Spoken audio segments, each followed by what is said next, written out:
Welcome to the Latino podcast, where we discuss the intersection of law and our Latino communities with legal, political, and community leaders and visionaries. Let's get started. Hey everyone, welcome to another episode of the Latino, where we discuss the intersection of law and the Latino community. This episode, as always, is brought to you by our title sponsor, Gomez Trial Attorneys.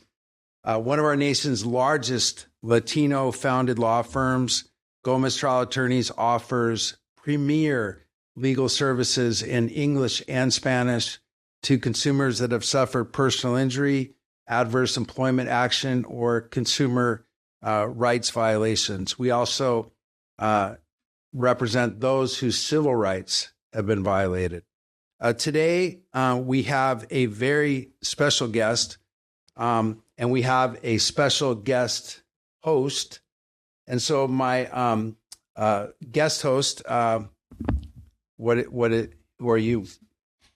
Hi, everyone. My name is Vanessa Felix Corona. I am a law student at Thomas Jefferson School of Law, and I will be co-hosting today's podcast with John Gomez. I love it. And so we actually have Lorena here. Lorena Gonzalez is the president of the California Labor Federation, AFL-CIO. In other words, she represents the interest, and we were talking about this a little bit before, of every worker in the state of California formerly served with distinction in our California Assembly, where she, again, did that work for workers. And so thank you so much for being here. I can't think of a more suitable guest than you. Thank you. Well, thank you for having me. And so, you know, as a prior guest, we had on Dolores Huerta, and I read that at your swearing in, you talked to her and she told you that she was proud of you. And so, just to loop in that prior episode and her work for this community, tell us about that experience.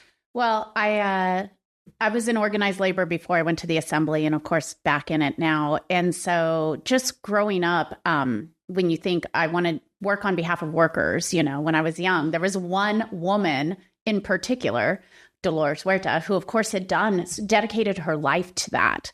And I, in fact, wrote my college essay to get into Stanford about Cesar Chavez and Dolores Huerta. I tell her that now, and every time I tell her, she's like, no, that's not true. And I'm like, absolutely, my biggest hero in life.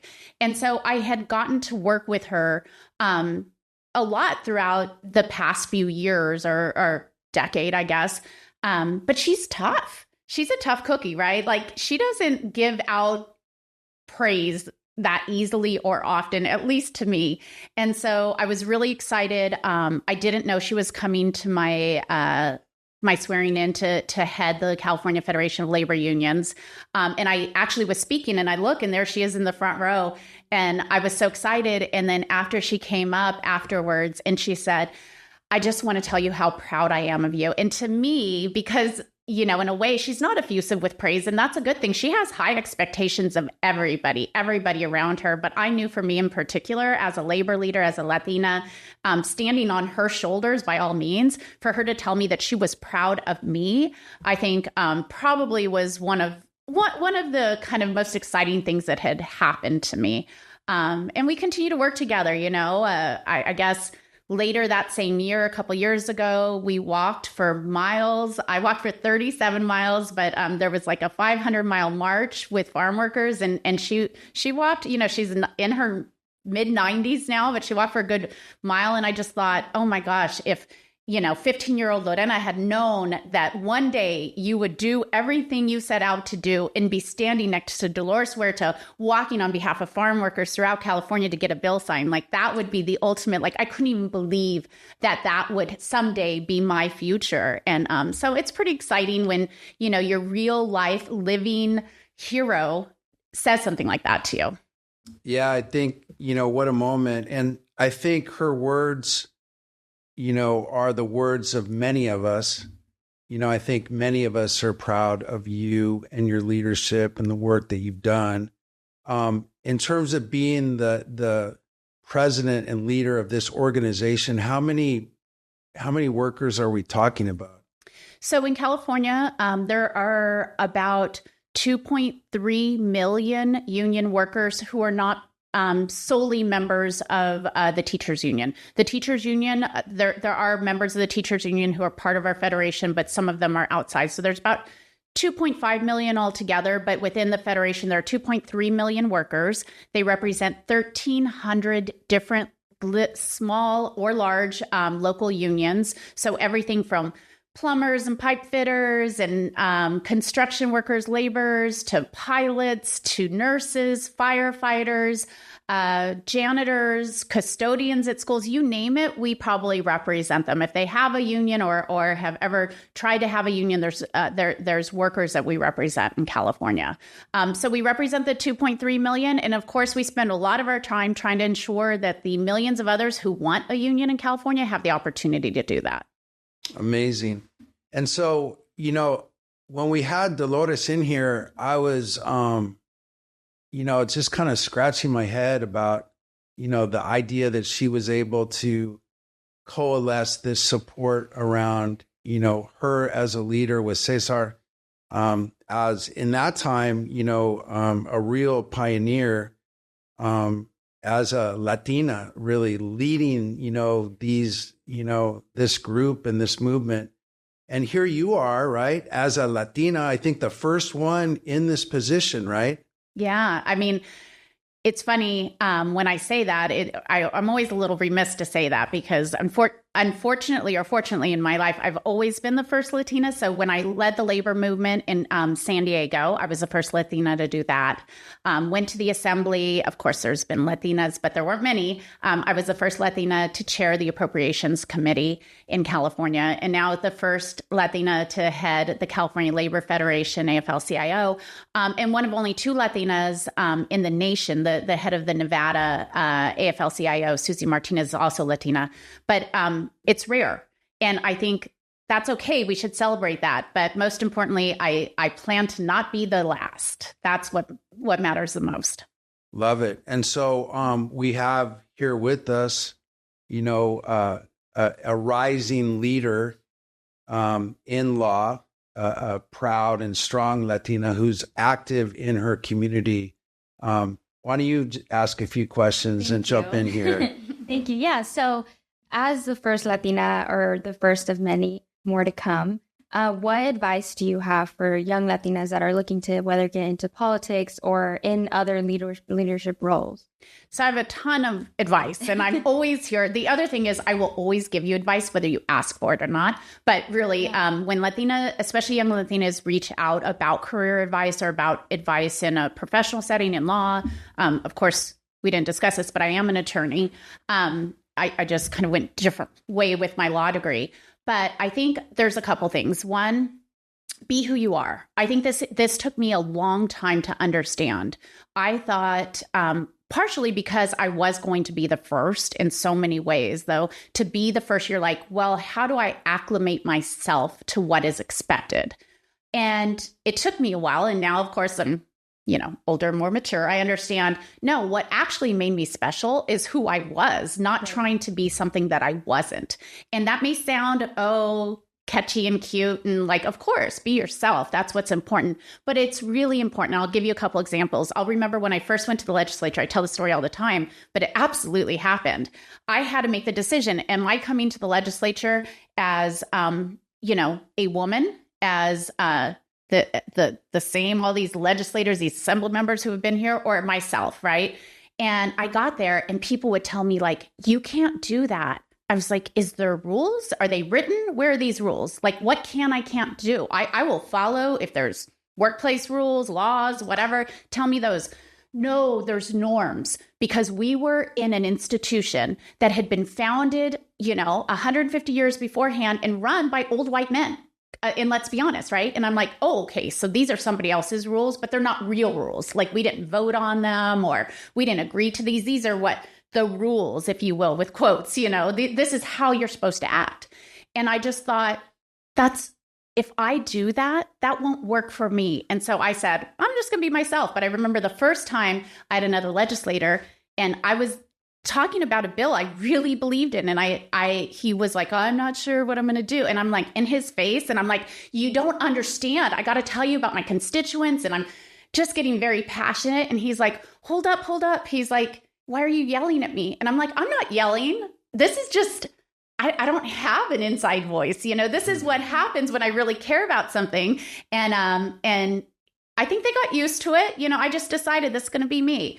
If I have a lot of emotion, a lot of passion, it comes out. And that's what makes me effective to advocate on behalf of the people who I advocate on behalf. And that's what I'm going to do. And it's okay. So being yourself sometimes, yes, we say that, but sometimes in those situations, it's uncomfortable, right? Because you have to challenge the norms. But I think that that's what makes us good representatives of our community. I think that's what makes us relatable to our community. And I think that that's what gives us the edge in any kind of profession. Great. Yeah, great answer. That was amazing. Do you feel like you ever went through imposter syndrome in this entire process? And how did you overcome that? Oh my gosh, I still suffer from imposter syndrome. So I think this is really important because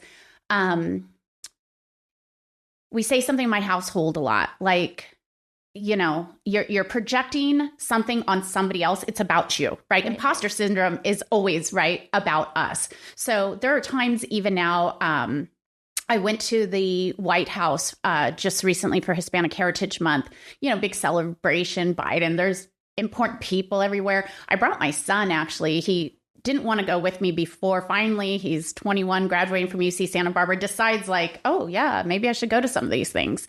And we're walking in and he's like, so is it weird to be this important? And I'm like, oh, I'm not. Like, you know, I just ended up on somebody's list. And then I thought, that's really dumb. Why am I putting this, my own imposter syndrome? And that's what it is. Like, well, I don't really belong in the White House on Hispanic Heritage Month. Of course I do, you know, but I was like, oh, no, this is just, you know, kind of, I'm just the background. And it's important that we recognize that when we vocalize imposter syndrome, when we accept it, we are ensuring that the next generation is also going to go through that. So it is a requirement for us as sometimes the first or in a surrounding where we feel like, well, I don't belong here. You know, I don't know. My parents could have never imagined this, or how did this happen?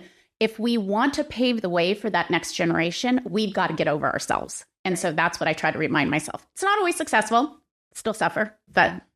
And what inspired you to pursue this career?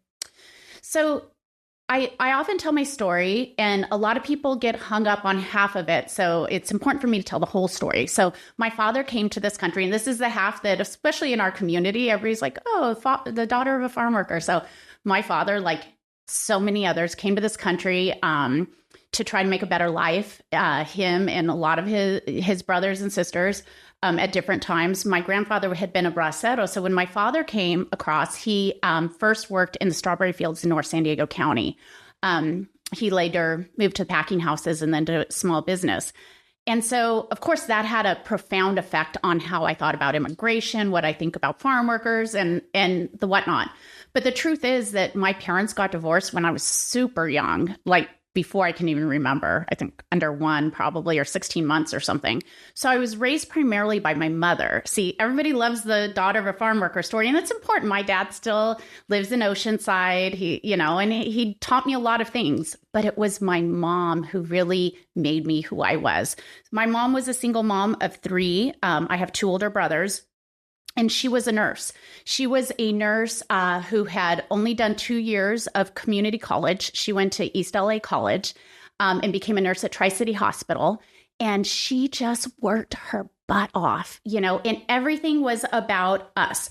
We had everything we needed, definitely not everything we wanted, but it's like the basics. I'm going to buy a house. I'm going to have a car and run it into the ground for 20 years, but I'm going to make sure that you go to school. You go to a college. I know nothing about college, so wherever you choose to go was fine. And we all went to different kind of paths. But she was just kind of like, I don't know. I'm just going to do what I can do. And my mom worked often 2 jobs, sometimes 3 jobs. She'd work all the calls she could, everything she could do in at that time, really pink collar career. At that time, a non-union career. She worked hard to get the union in her workplace, but that didn't happen until the very end of her working at Tri-City after 40 years. And her commitment to helping people and helping others. And one of the things she taught us, I think about this sometimes because we were so working class, right? It was like she made sure we were fed, often bean burritos, but we were fed every night. We had a house that was wonderful. She bought a house. It was really important to her. We were clothed. Everything was fine, but there weren't a lot of money for extras. And I remember Christmas time, she would say, okay, well, what we're going to do is we're going to go buy toys for kids in the orphanage in Tijuana. And I was like, what about toys for me? But she was very much on like, no, you don't complain, because no matter what you have, first of all, she'd say, no matter what you have in the United States, it's better than what other people don't have, and often in Mexico, because that's where our connections are from. But she would also say, like, even here, there are always people who need more, right? You're doing fine as long as you're well fed and clothed and you have a house, you're fine. And so that just total commitment to serve others and to give everybody a chance and fairness and trying to raise people up. That's really why I do what I do now. Hard work and being fair. I think that's what my mom taught me. And compassion. Those are good lessons. Mm-hmm. She was quite a woman. Amazing. And so I did want to, for the benefit of our listeners, give credit to your educational pedigree, a proud graduate of Stanford University, and then on to Georgetown, where she received a master's degree. What was the master's in? American government. Amazing, of course, fitting. Totally useless, but it sounds good. And then on to UCLA Law School, and actually practiced law for a period of time. Do you still have your license active, or did you let that one go? Today, my license, I'm inactive attorney. When I came back to labor, it's kind of funny. I've kind of bounced back and forth. The reason I'm inactive is I like to tell my unions, I'm an attorney. I'm not your attorney. Right. So yes. I want to make sure it's very clear, even though I'm an attorney in my position, that number one, I'm not giving them legal advice or somehow they think something they tell me is necessarily confidential. So it was just easier to go inactive. When I was in the legislature, I went active, which just means you pay more money. That's the only thing it means, especially in the legislature, because I know this is shocking. Somewhere along the line, the legislature exempted themselves from MCLEs. So the two benefits of being an inactive attorney is the cost you pay every year and not having to do MCLEs, right? But in the legislature, you didn't have to do MCLEs. We can talk about that a different time. Rules for, different folks. However, I became active because it was a lot of the children separation, children immigrants and being separated from parents and dealing with children. So I really wanted to spend some extra time by going and helping out with some of the legal questions. So that's why I became active. And then I realized I didn't really have extra time. So that was a pipe dream that I, was just going to support the bar more with more bar dues. And so when I came back to labor, I was like, forget this. I'm not going to actually go into a courtroom, at least in this time, maybe in the future. And so that's interesting that really, you do act as, a counselor, an advocate, an attorney, without practicing law per se. And I wonder if we could talk about your clients real quick, if we can call them that. Mm-hmm. And I imagine, the face of labor and workers in California today maybe is looking a little different than maybe, 50 years ago or even 20 years ago. And then I imagine you, like us, you kind of look at the demographics about what's about to happen.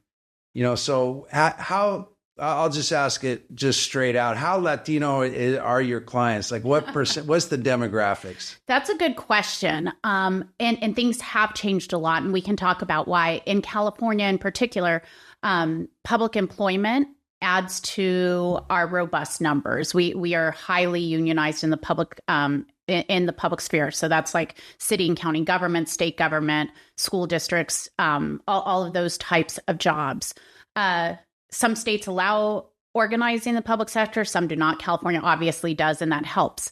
But if you think about it, for a long time, though, in the public sector, Latinos were left out of the public sector. It had a lot to do with some lawsuits and things that had to do with immigration status and citizenship status, actually. And so it took longer for the labor movement, I feel like, to catch up to society and our numbers in society. But we're pretty close now. We're obviously almost... 90% of our farm workers are Latino, and they're unionized farm workers. 99% of our janitors, I would say, are union. Union janitors are Latino. In San Diego, at least, our hotel workers are often Latino. In different parts of the state, it's interesting because they're immigrants from other places. So we have hotel workers who might be like Russian or Eastern European. We have Asian folks, Haitian now. So it's usually kind of the newest immigrant who are doing the, I don't want to say the hardest work, the most backbreaking work almost. And of course, in the construction industry, that's changed considerably. We're over 50%, I believe, in the construction industry. So we're almost reflective, I think, of the workforce, and we're quickly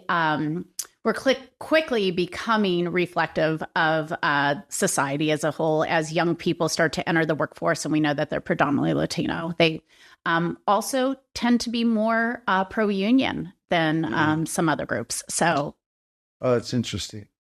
And like, I just got to ask, like, if I drive like through the Imperial Valley on a hot day and I'm looking out there at those, workers, and, I learned from reading a little bit that you actually pioneered legislation to get them overtime pay. And like, which to me, like, is hard to imagine, like them going up to the, I don't know what they call it, the boss, and be like, hey, I worked 8.5 today. Like what, and you work with what particular struggles does that community, face in terms of employment, and how are you and the others in your group fighting for them and people like them? So that's a great question. And it's broader than just California. In fact, California, like on everything to do with labor law and law in general, is a little different. But it goes to kind of the intersectionality we have with other people of color. So if you take it all the way back, agricultural workers were left out of national labor law. And the reason for that is because when President Roosevelt, who I thought was a great president, but they were trying to get, minimum wage and some basic labor protections for workers, there were Southern Democrats at the time who were like, that's fine, just can't be for my agricultural workers or for my domestic workers. So those two were left out of the National Labor Relations Act because they were vestiges of slavery. So at the time, those workers in the early 1900s were actually Black and former slaves often, or descendants of former slaves. And these, in order to get enough votes to pass, we cut out those workers from basic labor laws, to be honest, child labor laws. I mean, so many. In some states, they're still cut out. So luckily, we're in California. Demographics have changed, but those vestiges exist. So now in domestic work and farm work, you often see, we went through a time when you saw a lot of Asian immigrants and then kind of settled on Latino immigrants, although there's some others, but mainly Latino immigrants. Newest immigrants almost always in those professions, still without the same basic labor standards that you would have in other jobs. So in California with farm workers in the 1980s, 70s and 80s, actually under Jerry Brown the first time, we got the right of farm workers to organize. The ALRB is a standalone entity in California that gives them the right to organize. They can only organize in 2 or 3 states to this day. then, and we were able to do that because we're not preempted from federal law because they were just left out of the federal law. So we had minimum wage for farm workers get enacted in California so that they have the same minimum wage as everybody else. All right, so we're slowly getting there. Well, when I was in the legislature, one of the big things, of course, is we pride ourselves on the 8-hour day in California, but for farm workers, there is no 8-hour day. There was a 10-hour day.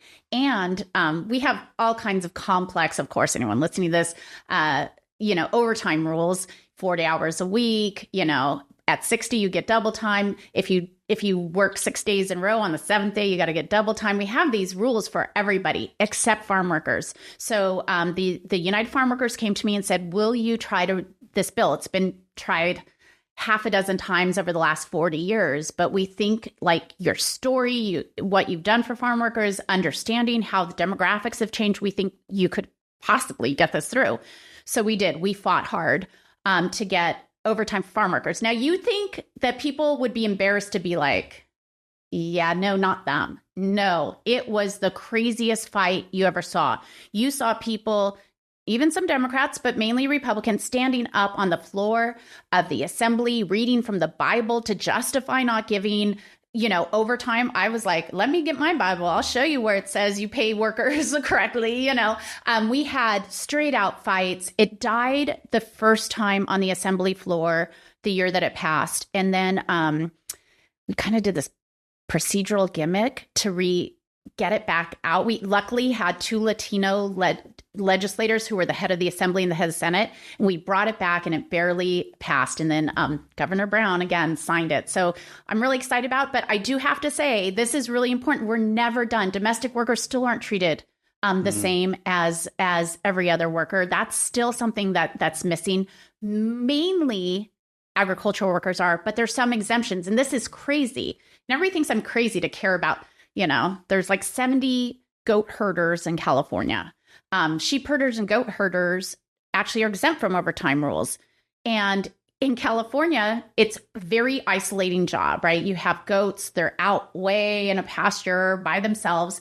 They get a trailer. They bring in some indigenous, basically guest worker from Peru, almost always from Peru, and stick them in this trailer where they're completely isolated from everybody. They don't get overtime, but in California law, they're okay because they have housing.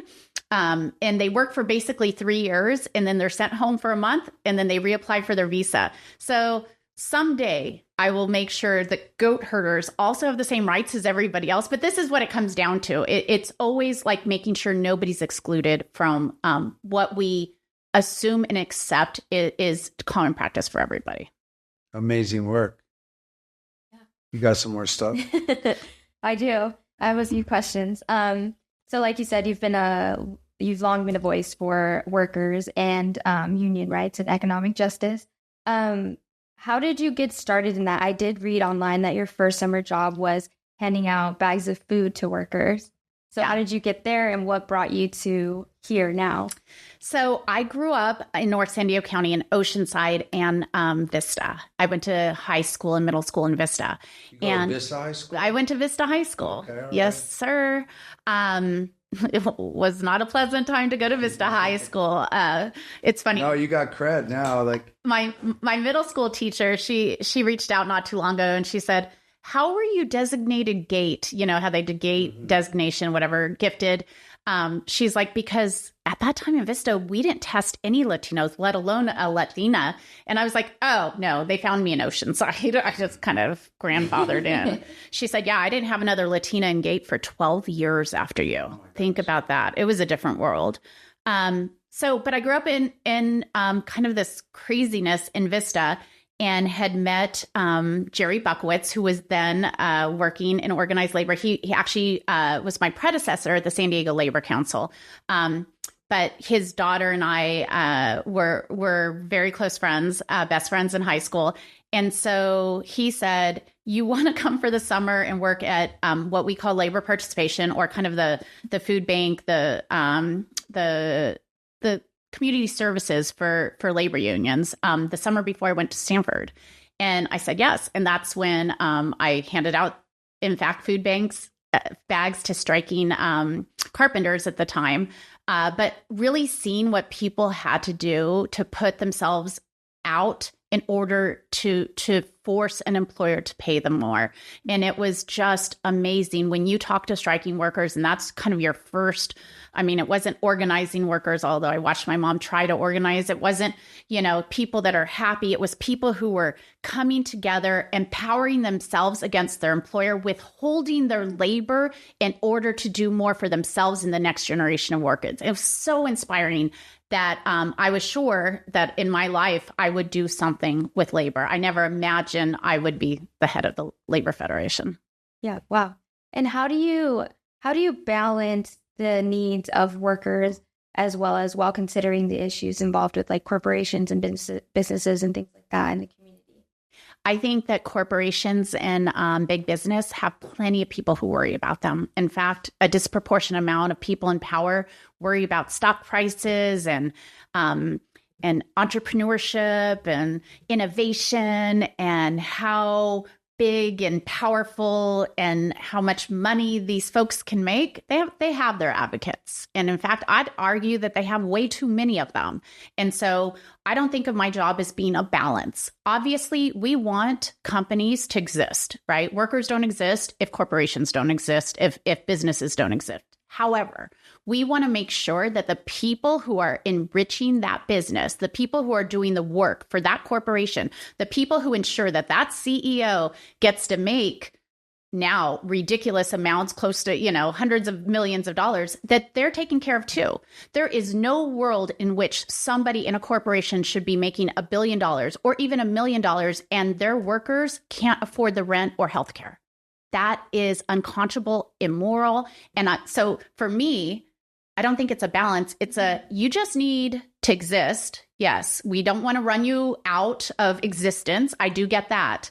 But you need to ensure that the people who are doing the work, the people who are making you wealthy also get to benefit from that. It sounds like you've thought about this growing disparity in wealth and resources. And so, I feel like back in the day, it wasn't quite as much like that. I feel like the man was kind of more, I don't know, voluntarily or by force of law, looking out for the people that got him or back then him there. And like, we're kind of getting away from that. How, like from your perspective, how did that happen? Well, it's not just my perspective. You can look at a historical kind of change in what happened. So in the United States, with everything that was wrong in the 1950s and 60s, I'm not suggesting going back. However, union density and union strength was very high. So you had a third, basically one of every 3 workers was a member of a union. And with that strength, there was balance. You also had a taxation system that after a certain level taxed the very rich a lot. And it made sense. They're not getting rich on their own. Even if it's driving on a street to get to their work, they're using the resources of the whole. And so taxing those who are very wealthy was acceptable. Then we kind of had we'll put it the Reagan years. I almost wore my hat today because my hair was kind of crazy. And it says, blame it all on Reagan. Although he did do amnesty. Let's remember that. I have a lot of family members and friends, parents who are here legally now, thanks to Ronald Reagan. But he really did destroy our economy long term. He destroyed the power of unions. He was helped along by my favorite president, terrible for labor, but a good person, Jimmy Carter. Not favorite. He's my favorite right now because he's going to die. But Joe Biden's my favorite labor president, let's be honest. But we had a series of things that happened that continued to push away working people and their power from those who had the most. And so we lowered taxation. We made it almost impossible to enforce labor laws. We've made it almost impossible to join a union. We've destroyed unions. Like Reagan actually went in and blackballed every air traffic controller who went on strike. That had such a chilling effect on unionization. So as we kind of went through that, what we are seeing now is the effects of that rigged economy, if you will, where we now are accepting that I saw somewhere and there were like 60 plus billionaires are giving to Donald Trump. okay, whatever, they're giving to Donald Trump. Why are there over 60 billionaires in the United States? Like billionaires. Now we're talking about maybe there's going to be a trillionaire. That would be fine if every person in the United States could afford to live in a house, could feed their children, could, have health care. Then maybe I would worry about how much the very top is making. But when we know people are making that much and the people who are doing the work are stuck and falling into homelessness and having these issues, that's just not right. So yeah, it took a long time to get here, and it's going to take a long time to really unrig the economy. So I didn't say a bad word. I usually say something else, but I'll be family friendly for this podcast. Oh, that was all appropriate for general G-rated consumption. And so, do you feel like? I mean, my sense is that I don't know. You tell me. Are unions on the comeback? I feel like. You're getting a little mo back. I don't know. Yeah. I mean, things are really exciting. I actually talk about this a lot because when I headed the San Diego and Imperial Counties Labor Council, when I started actually as a political director, but when I got elected to head San Diego Labor, it was in some of the toughest times in San Diego. We were in the middle of pension wars, outsourcing wars. The Union Tribune was headed by this crazy Republican, and every day there'd be like bad editorials about me, about our workers, about how we were causing all these things. And I said, I used to get on a plane and somebody would say, what do you do for a living? And I'd be like, lawyer, I'd just be like, I'm not getting into this conversation. And now, I mean, I went to the legislature for 8.5 years. I'm back in labor. It is a different world. That's one of the reasons I wanted to come back. I was so excited, and I will give most of the credit to young people who are just not willing to accept what so many of us were willing to accept in former generations, and really started standing up. And it really, the Starbucks workers were so inspiring when you see these workers who are like, yeah, I know that everybody says Starbucks is a good employer, but let me tell you the truth about what they're doing to my life. And this is not okay. And it's not okay to tell me to go find a new job. I want to make this job better. They really kind of just started embracing unions as the hope to really be in a different financial position. You have young people who are like, have no hope of having what their parents had. So they're like, okay, there is one organization that wants to fight for me in this workplace. And so there is, it's documented, the change in attitudes towards unions. We have 60 to 70% approval ratings. That's higher than any institution that exists. That's a lot higher than lawyers. A lot higher. I know. I'm not saying I'm a lawyer anymore, right? I'm a labor leader now. I get on that plane. I'm like, what do you do? I'm a labor leader. With young people, this is shocking to me. With young people under the age of 30, we have approval ratings of about 90%. That I'm like, I always tell our folks, like, we're more popular than God. I mean, that's scary. That's a lot of responsibility. It's a lot of responsibility to continue with this excitement, to give people that hope, to not cut bad deals, to not sell out, to not just give in to politics. It is our responsibility to provide an institution that really does fight for every worker. And that's what we hope to do in California. Love it. Got anything else? Yeah. So clearly you're very passionate on this topic. And I think me and John can both say that we feel the passion in the room. And so with that, what kind of goals are you guys focusing on right now with the California Federation? There's a lot going on. So obviously we do a lot of support for organizing workers. That's continued to go. Right now, we're in the middle of election season. I don't like to talk too much about politics, but the truth is how things go nationally, both with Congress and the presidency, can affect our rights. We've seen under President Biden how much can be done to help and actually contribute to workers organizing. He has done everything in his power, even without a Congress who's gone along with it, to really get a National Labor Relations Board that is aggressive, that is for us. So that's important as well. But the one thing I think that we're going to be talking about in the next year or two that is really important is the future of workers. So there's so much kind of hoopla around automation and AI, artificial intelligence and technology. And people are excited and scared. people are very scared, and they should be. And our goal is to say technology is good. Technology has always existed, right? It can be good, it can be bad, but it definitely could be good for workers. That only happens if workers have a voice on how technology is used in the workplace. We do not think it's important for AI to come in and reduce labor costs by getting rid of workers. Artificial intelligence should make every workplace safer, more productive, better operated, and provide better resources for everybody. That does not mean it should replace actual human beings. So our fight is about making sure, yes, have automation in cars and trucks and big rigs, but have a human operator too. Because at the end of the day, the robot cannot make the same decisions, the same moral, ethical, life-changing decisions, no matter how much information they have. A computer is not a person.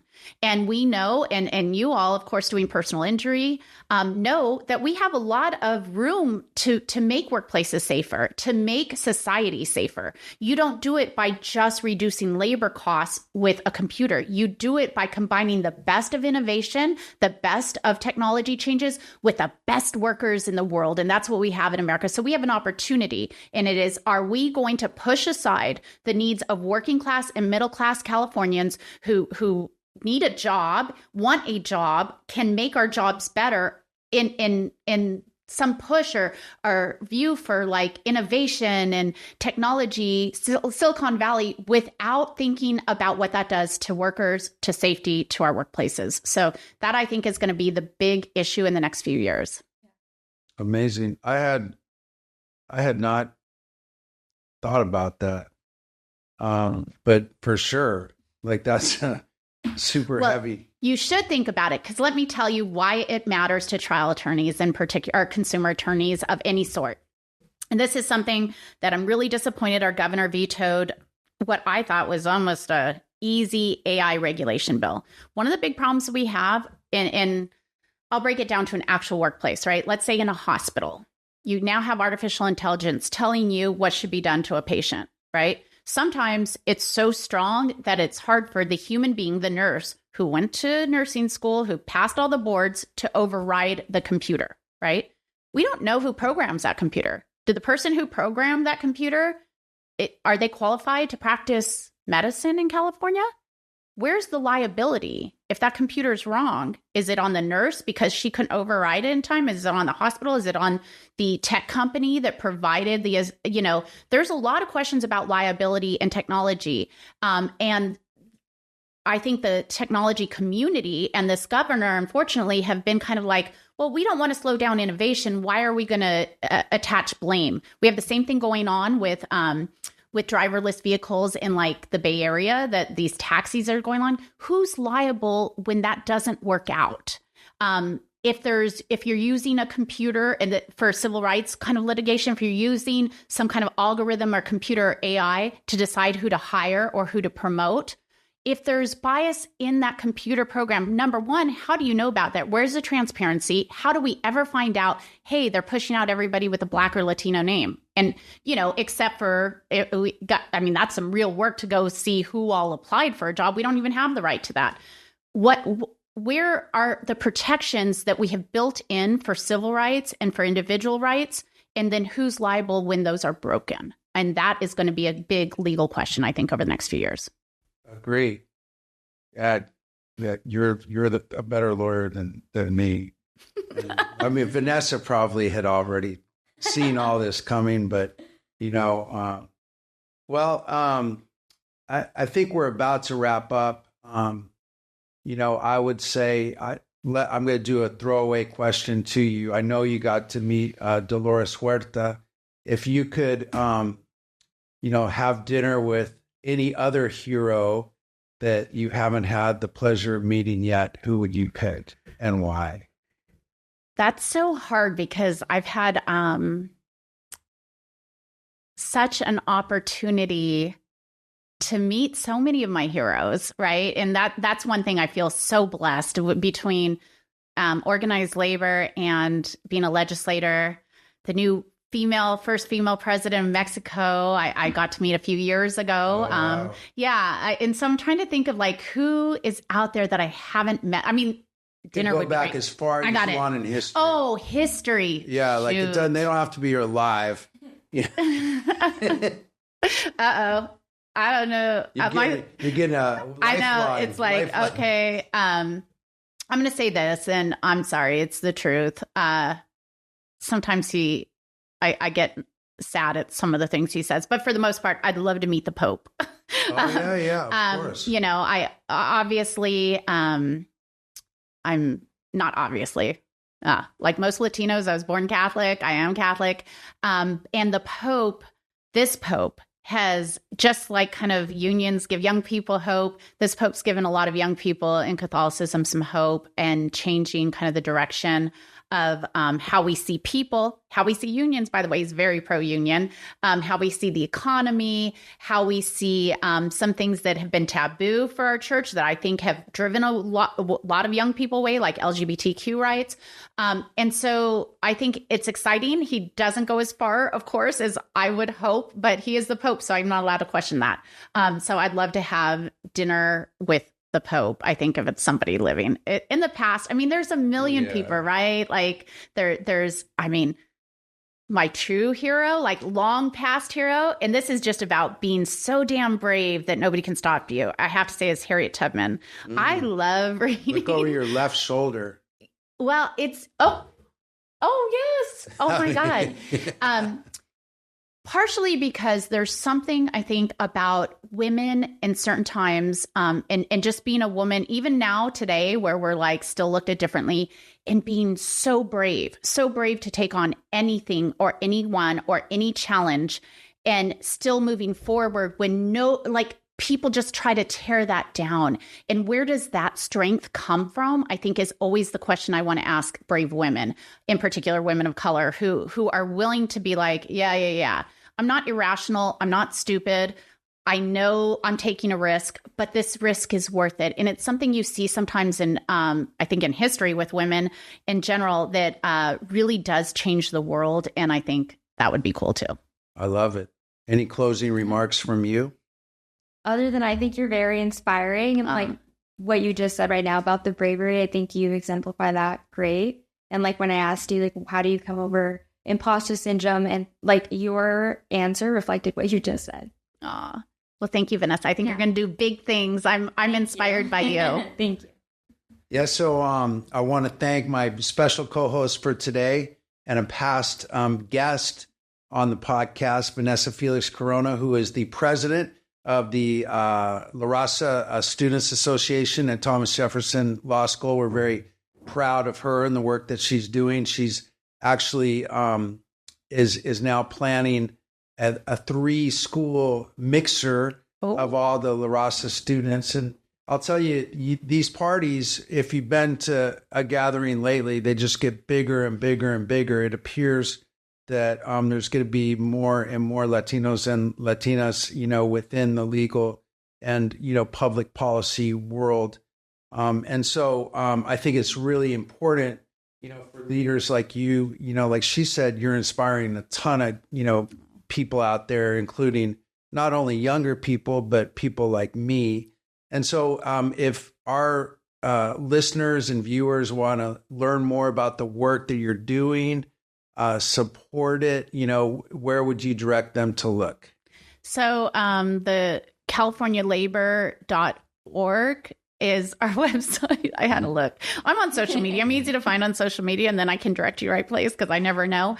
But we obviously are on all the platforms. California Labor, basically, if you put in California Labor, it is our organization. And our official title, of course, is the California Federation of Labor Unions.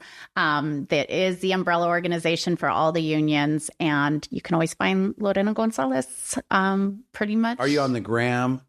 I am. I'm not really good at it. Google. I get myself in a lot of trouble on Twitter. In fact, that's so funny. This morning, I was like, you know what? I'm going to shift to Instagram because I have all the Elon Musk people hating on me right now. And so I was like, maybe they're not on Instagram. But like Instagram requires pictures. I'm real picky and I don't know. But I am on Instagram.